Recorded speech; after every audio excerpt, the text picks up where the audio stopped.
All right, guys, welcome back to the channel. Today I'm going to do an 80-hour follow-up on the Ecovacs A3000 that I got a while back. Some of you may or may not have already seen the video that I did on the robot lawnmower that I purchased, but this is the yard, and there comes Biscuit.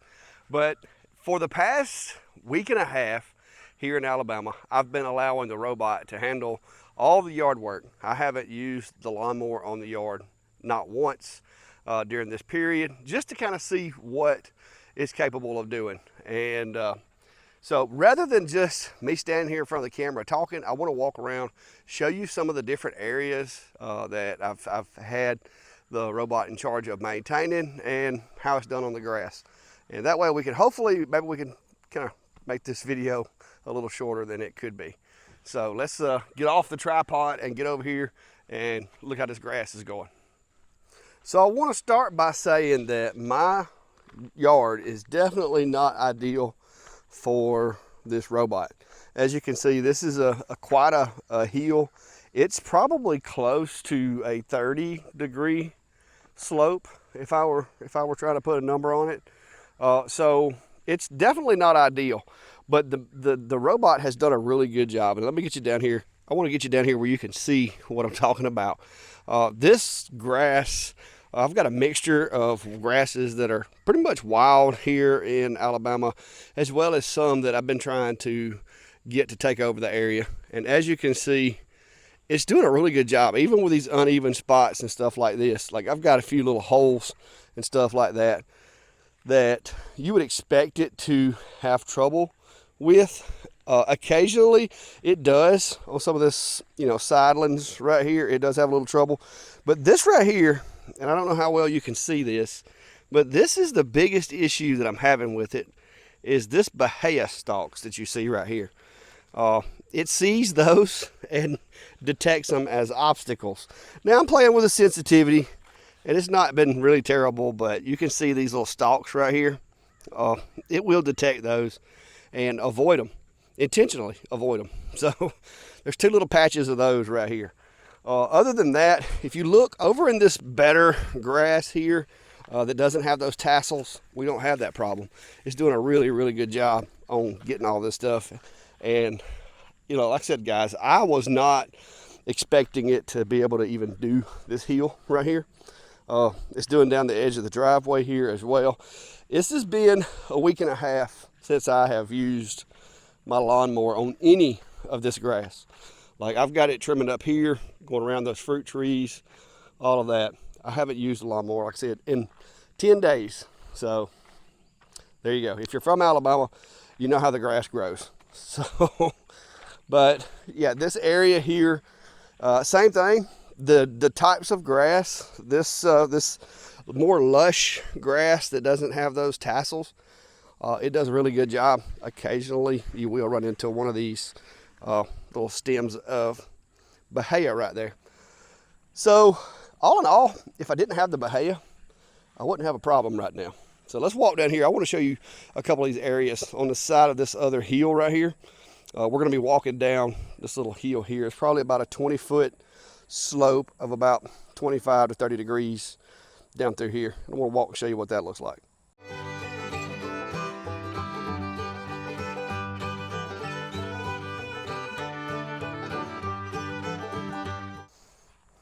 So as you can see, this area here, this is a lot nicer grass. This is the stuff the sod that I've been trying to get to spread throughout my property.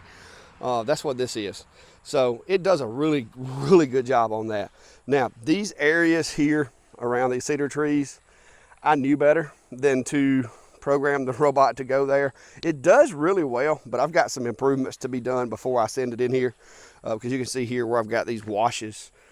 That is, I mean, my zero turn has trouble with those sometimes. So I'm not going to set the machine up to fail. I'm going to be doing the time that I'm saving by not cutting grass. I'm going to come in here and improve upon those areas.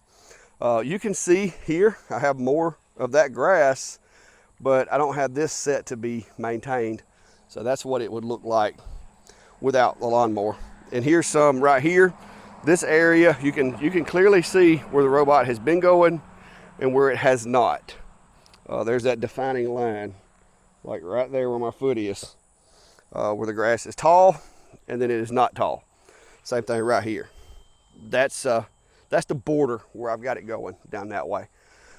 Same thing on this slope right here. This is you can see up through there, this is a pretty good little slope. And you can see this border line right here going up the right side right there. You can see the taller grass. The left is where the robot has been maintaining it. The right is the unmaintained area after a week and a half. So, and it made it all the way up the hill there.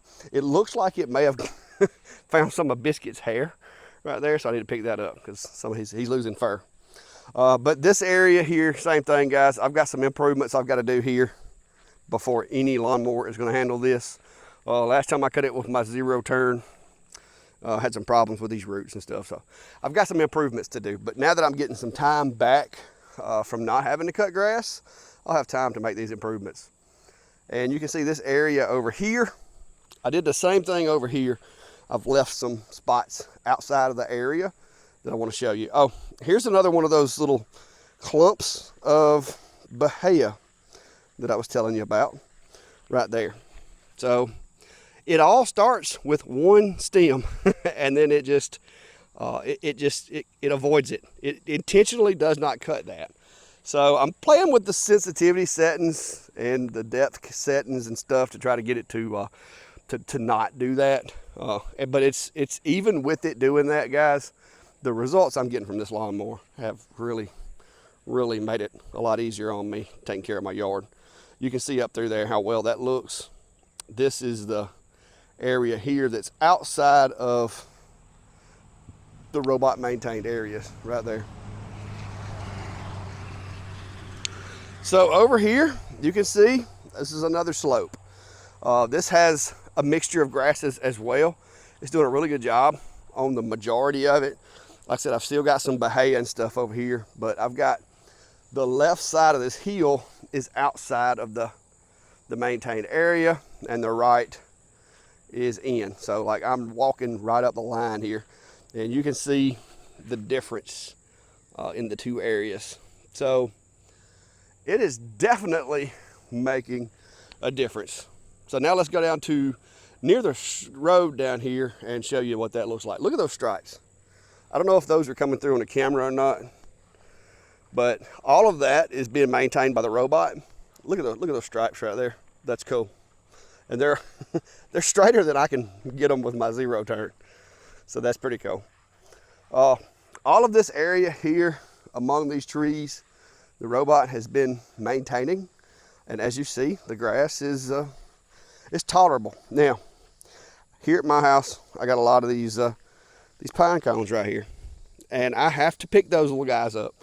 And so I walk around with a bucket and my little grippers and I pick those guys up, because if not, it gets caught up in the blades, and of course it's going to wear the blades quicker because it's having to chew up on those pine cones and everything. But you can see right there, the defining line is at the center of this little ditch where I've been mowing the right side with the robot over here, of course, and the left side has just been fending for itself.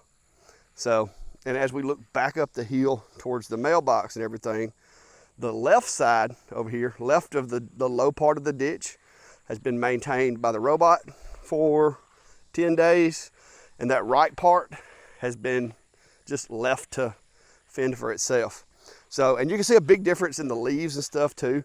The leaves that are down through there, even though this doesn't have mulching blades, over time, after going over them time and time again, it does seem to get rid of the leaves and turn them into mulch.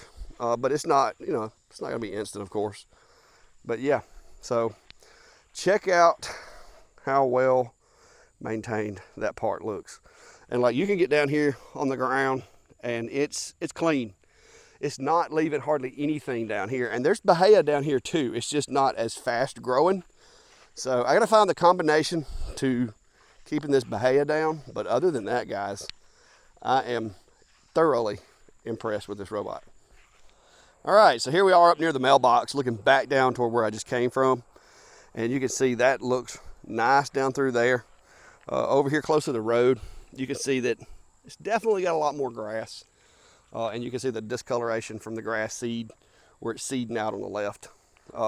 So yeah, not exactly a manicured lawn, but guys, this thing's it's making my job easy.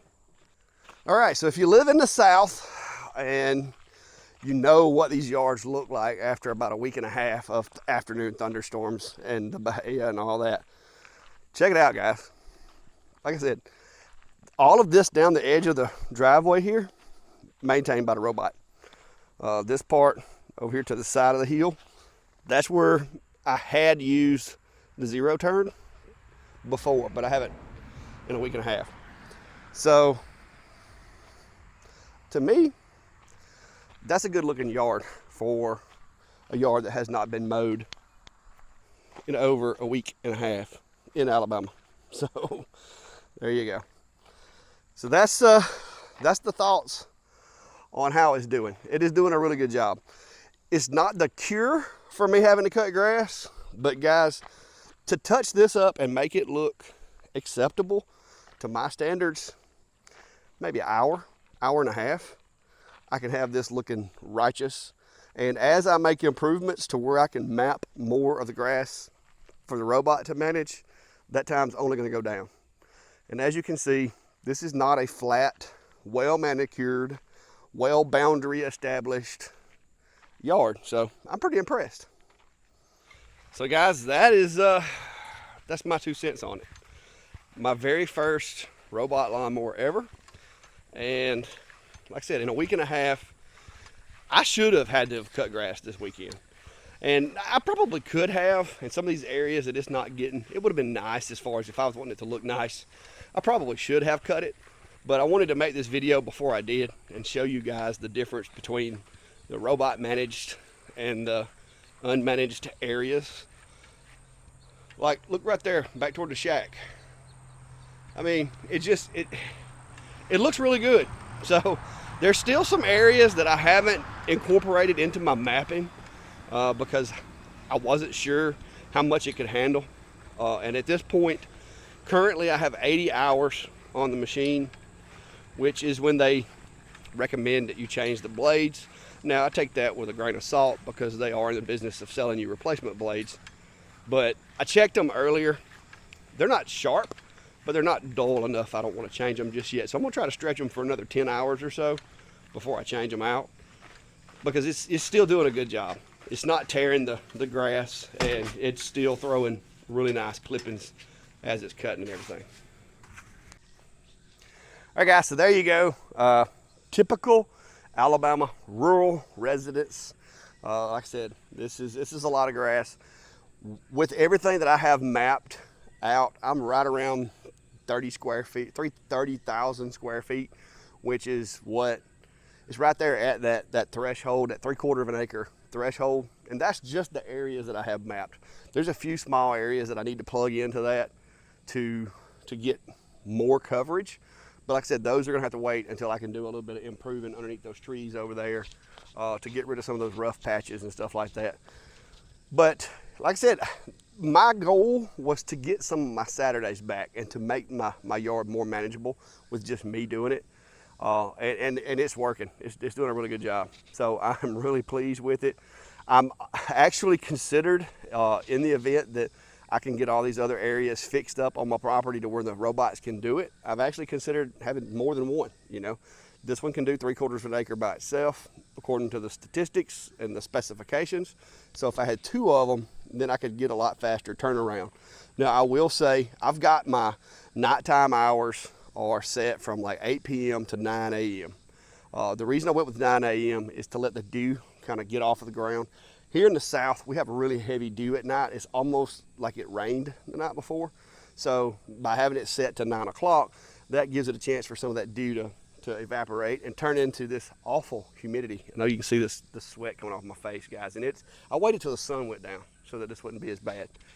But so at 9 o'clock in the morning is when my robot comes out and goes to executing his mow plan. And it's been taking about a day and a half combined with, you know, overnight being inactive, charging for 45 minutes every couple of hours to to complete the mission.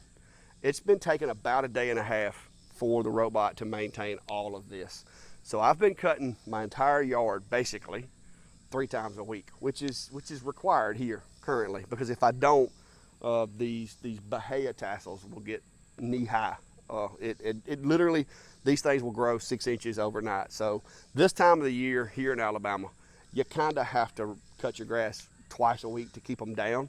Once a week is bare minimum. So yeah, but it is definitely saving me some time. Time is money, and so by saving me time and, you know, allowing me to do other things, it's helping me to make my money back on what I spent on the machine. And I will tell you too, up until it sold out, I guess, the machine was on sale for the upcoming Prime days, but I checked today and it's unavailable. So I'm guessing people liked it and bought it and they don't have any more. But I'll drop links down below if you want to look at it, or one of the similar ones. If your yard is smaller, maybe you want to go with something similar. The A3000 is the only one that has the LiDAR, but you know, with what I'm seeing with this one, I'm gonna be honest with you, I would not be afraid to try one of the smaller ones that doesn't have LiDAR at this point, because it worked better than I thought. And the RTK, even though I was a little afraid of the RTK, I think it would probably work okay here at the house. So I'm thinking about trying one of those. And also, I had a couple of issues with the heat alarm early on when I was mapping everything, but I'm thinking that it was because I was in mapping mode, because since I've mapped everything and I've quit mapping and it's just mowing, I haven't had that heat alarm. So I think that was related to me mapping my yard in the heat of the day because I'm impatient. So that problem has not reared its head again. I'm still learning the app as far as the mapping, combining, dividing spaces goes. Still not ideal to me, but I'm kind of a software nerd. So, but it's working well. I've learned to kind of work around the things that I don't like about the software. Even though I don't like it, I have learned that it works. You have to just map the whole area, let it combine everything, and then just run it, and it'll get through what it gets through. If it takes 2 days, it takes 2 days. So there you go, guys. That is the 80-hour runtime update on the GOAT, the Ecovacs A3000. And so far, would purchase again. Loving this thing. Glad I got it. So, till next time, be safe and have a good day.